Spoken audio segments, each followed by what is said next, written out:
out of the box or out of the wall, whatever you want to call it. We have, oh, so close. We're the Millers. See that? Oh, before, after.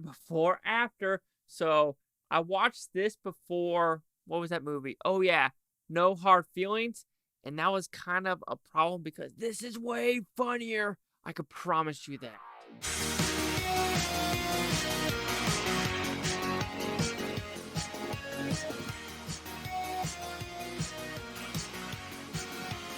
Chase Lehocky here with the Blue Futon reviewing We're the Millers extended version.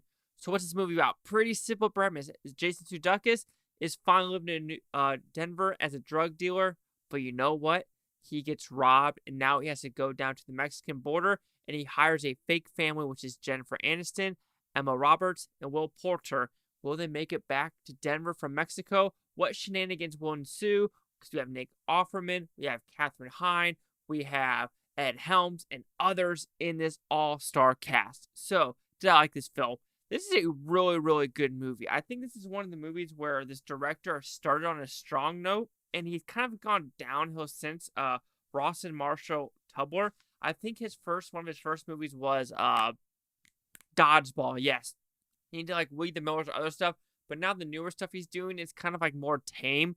He needs to get back to the R-rated comedies. Like, if he's doing Dodgeball 2, you gotta make it a hard PG-13 or R. None of this woke shit, because this is not a woke movie, and it really shows. It's funny, it's unique, and it came out at the right time. I want to say in 2012, 2011, because this made over $100 million in USA alone. I could be mistaken. Let me fact check myself. Yes, $150 million domestically, $269 million worldwide.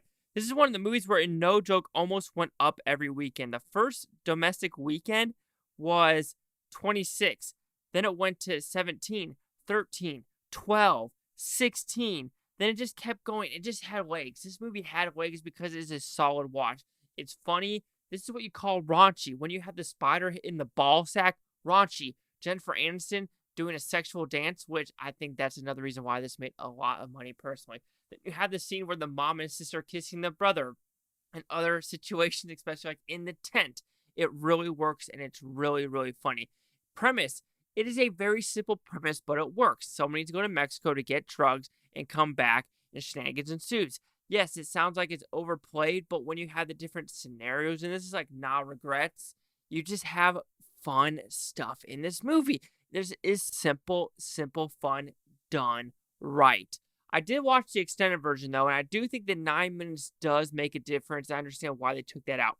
You know how they do a lot of riff-raffing improv, and they stretch it out?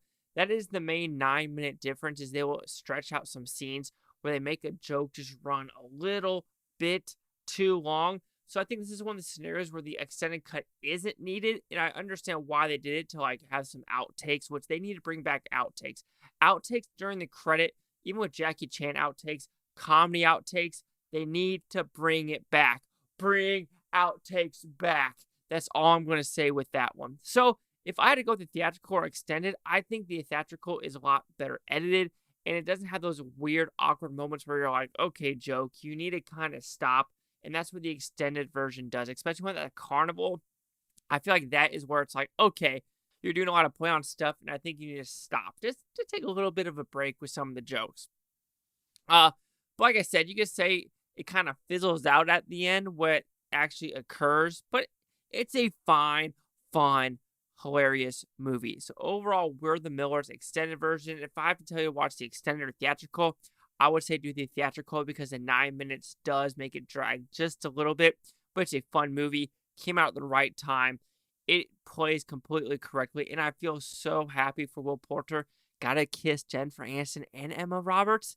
Man, you lucky son of a bitch. So We're the Millers will receive a 4 out of 5 Blue Futons, which equals at 80%. So see the Critics' News scores gave this one. Critics a 48% with 161 of them. Audience score is 76 with over 1,000. Here's critic consensus.